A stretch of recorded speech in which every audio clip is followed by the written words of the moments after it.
بسم اللہ الرحمن الرحیم۔ نام لینے والا کوئی نہیں۔ ایک ساس ڈاکٹر کے پاس گئی۔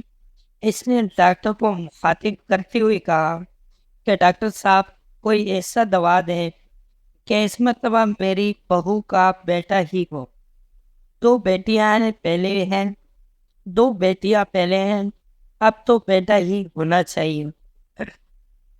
ڈاکٹر نے جواب دیا، میڈیکل سائنس میں ایسی کوئی دوا ہی نہیں ہے۔ ساس نے کہا کہ پھر کسی اور ڈاکٹر کا بتا دیں۔ ڈاکٹر نے کہا کہ آپ نے شاید بات غور سے نہیں سنی۔ میں نے یہ نہیں کہا کہ مجھے دوائی کا نام نہیں آتا، میں نے یہ کہا کہ میڈیکل سائنس میں ایسی کوئی دوا ہی نہیں ہے۔ اس موقع پر لڑکی کا سسر بولا کہ وہ فلاں لیڈی ڈاکٹر کو۔ ڈاکٹر نے بات کاٹتے ہوئے کہا کہ وہ جعلی ڈاکٹر ہوگا۔ اس طرح کے دعوے جعلی پیر، فقیر، حکیم وغیرہ کرتے ہیں، سب فراڈیاں ہیں۔ اب لڑکی کے شوہر نے کہا کہ اس کا مطلب ہماری نسل پھر نہیں چلے گی۔ ڈاکٹر نے کہا کہ یہ نسل چلنا کیا ہوتا ہے؟ آپ کی جینس کا اگلی نسل میں ٹرانسفر ہونا ہی نسل چلنا ہے نا؟ تو یہ کام تو آپ کی بیٹیاں بھی کر دے گی، بیٹا کیوں ضروری ہے؟ ویسے آپ بھی عام انسان ہیں، آپ کی نسل میں ایسی کیا بات ہے جو بیٹے کے ذریعے ہی لازمی چلنی چاہیے؟ سسر نے کہا کہ میں سمجھا نہیں۔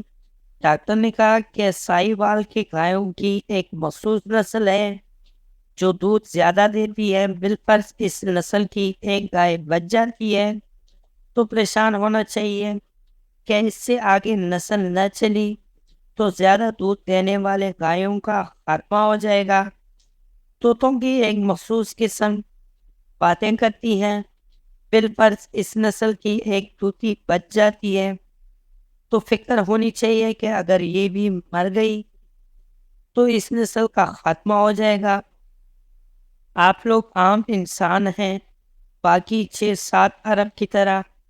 آخر آپ لوگوں میں ایسی کون سی خاص بات ہے؟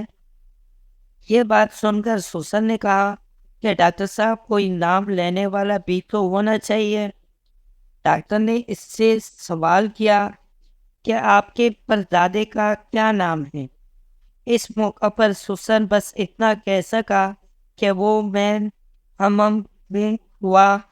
ڈاکٹر نے کہا کہ مجھے پتا ہے آپ کو نام نہیں آتا، آپ کے پردادا کو بھی یہ ٹینشن ہوگی کہ میرا نام کون لے گا، اور آج اس کی اولاد کو اس کا نام بھی پتہ نہیں۔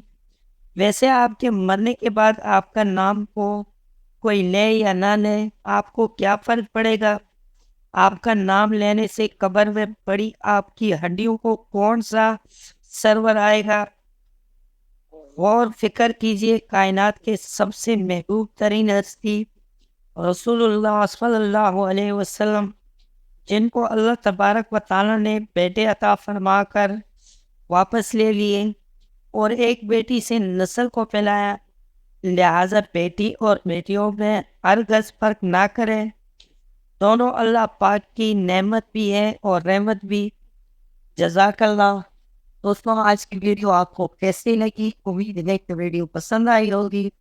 اگر ویڈیو پسند آئی ہو تو ویڈیو پر لائک کر لیں، کمنٹ میں اپنے رائے کا اظہار ضرور کرنا اور چینل کو سبسکرائب کرنا مت بھولیں۔